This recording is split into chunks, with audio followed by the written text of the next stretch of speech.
Hello guys welcome to my channel. हजुरहरूले हिजोस्ति बनाएको च्यानलमा अलिअलि साथ दिनुभयो, त्यसको लागि हजुरहरूलाई धेरै धेरै धन्यवाद। अब त्यति आउनु भनेको पनि अब मेरो नयाँ नयाँ च्यानल हो, मैले त्यो फर्स्ट भिडियो बनाएको, हजुरहरूले त्योमा पनि साथ दिनुभयो, हजुरहरूलाई त्यसको लागि धेरै धेरै धन्यवाद। र आज चाहिँ गाइजहरू म चाहिँ कहाँ जाँदैछु भने नि सन्जयको त्यो यो बाइक कुदाउँदै हेलमेटमा लाउने माइक फोनसँग त्यो कनेक्ट गर्ने ब्लग बनाउने माइक चाहिँ अस्ति मेरो एक्जाम दिनु जाँदाखेरि हराइदिएको छु मैले।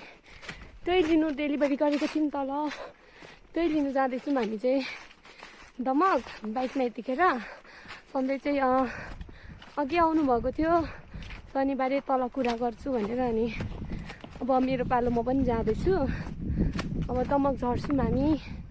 अब दमक झरेर के हुन्छ कसो हुन्छ डेलिभरी चाहिँ त्यस्तै अस्तिको दिनै आइपुगेको थियो, तर पनि हामी जानु पाइनौँ तल। अब यहाँनिर निराले घर जाने लागेको थियौँ हामी एकतै, अनि त्यही कारणले हामी जानु पाइनौँ।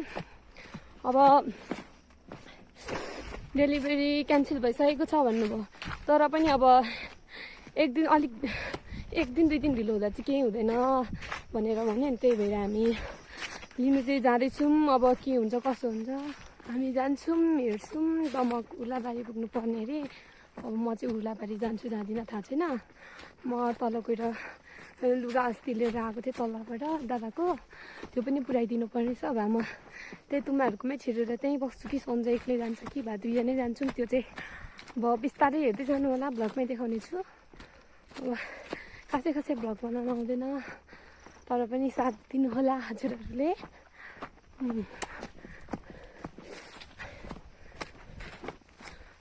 हेलमेट चाहिँ छोडिराख्नु भएको थियो, त्यो मैले लगिदिएर।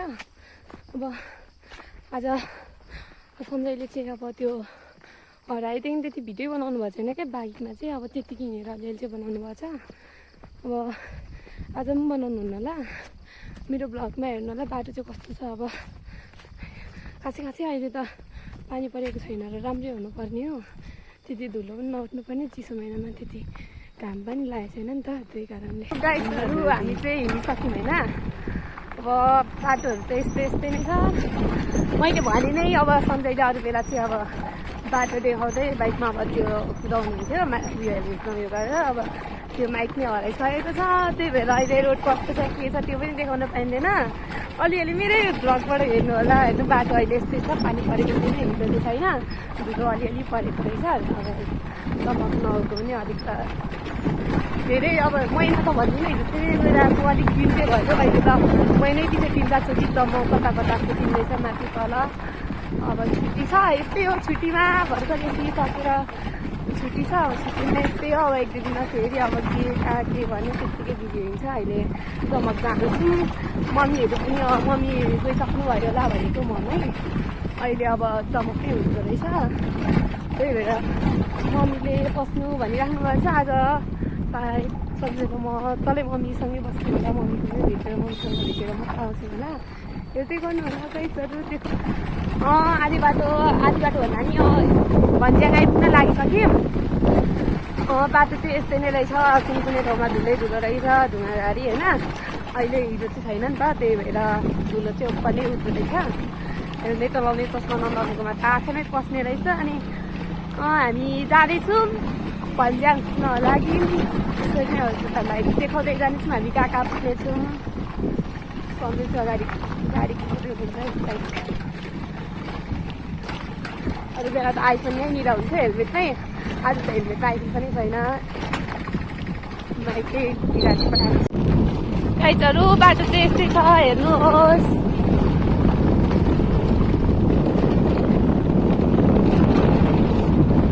अहिले त अलिक घाम लागिरहेको छ र बाटो चाहिँ सुकिरहेको छ, धुलो छ होइन।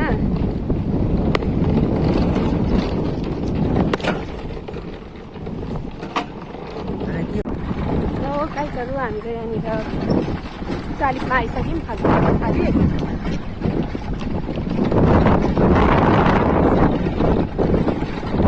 हामी चाहिँ शालिग आइसक्यौँ गाइजहरू। अब कति त्यस्तै 1 घन्टा त लाग्दैन, त्यस्तै 40 मिनट जति चाहिँ लाग्छ होला हामीसम्म पुग्नु। भन्ज्याङ आइसक्यौँ। अनि म चाहिँ नुहाएर हिँडेको। अलिक धेरै दिन नै भएको थियो नुहाएको।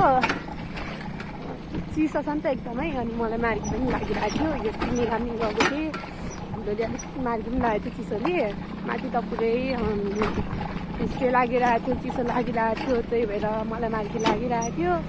आज चाहिँ म नुहाएर आएँ। जसरी भयो भने कपाल पनि निकै चिस्दै छ अहिले चाहिँ। अब धुलोमा हिँड्दा झन् साह्रो कपाल फोहोर हुन्छ र, तर पनि अब हिँड्नै पर्ने हो, हिँड्नै पर्ने उयो आयो। अब कपाल धुँदै लुगा धुँदै बसिरहेको थिएँ। ट्याक्क सन्जयले कल गरेर त म जानुपर्ने भयो भन्नु, त्यही भएर रात रेडी भएर आएको।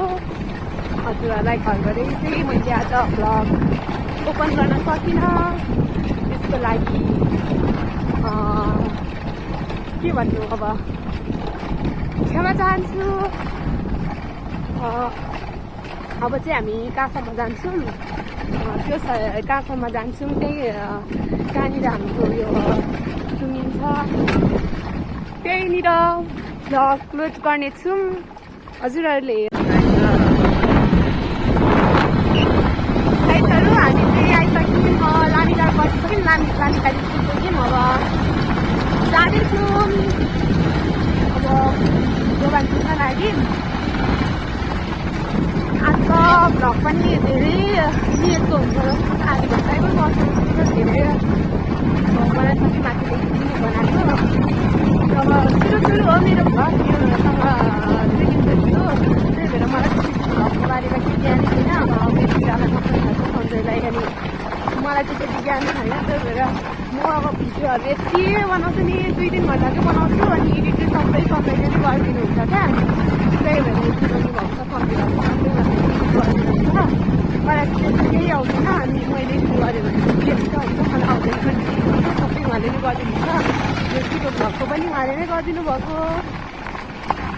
मलाई चाहिँ केही गर्न आउँदैन। मलाई चाहिँ यसरी बनाउनु बोल्नु मात्रै आउँछ। बिस्तारै बिस्तारै सिक्दै जानुपर्छ। नसिकेर कसले आउँछ उहाँले पनि त अब भ्लग बनाउनु थालेपछि त सिक्नु भएको। म पनि बिस्तारै बिस्तारै अब सन्जयबाट नै सिक्दै जाँदैछु। हेर्दै गर्नु होला। त्यसपछि हामी चाहिँ धुमान बसिसक्यौँ। अब चाहिँ छिट्टै पुग्छौँ होला हामीसम्म। अब पुगेर अब त्यो तल के गर्ने कहाँ जाने फाइनल छैन।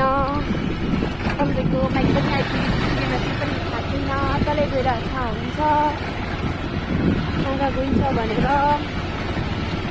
मम्मीसँग चाहिँ अहिले नै त्यो भेट्दैन होला त म जाने बित्तिकै। हाम्रो पनि बाहिर धेरै काम छ। हामी अब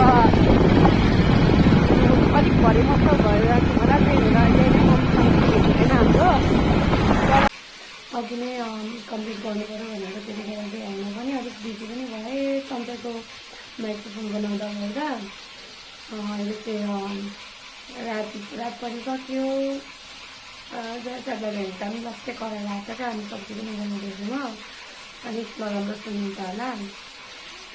त्यसै गरी आज चाहिँ मैले यतिमै टुङ्ग्याएँ भ्लग। हजुरहरू सबैले साथ दिनु होला, सब्सक्राइब, लाइक, सेयर, कमेन्ट गरिदिनु होला, साथ दिनु होला। यति नै भन्दै म आज धेरै बनाउन चाहिनँ। यति नै मैले मेरो लागि भ्लग टुङ्ग्याएँ। हस्, बाई बाई।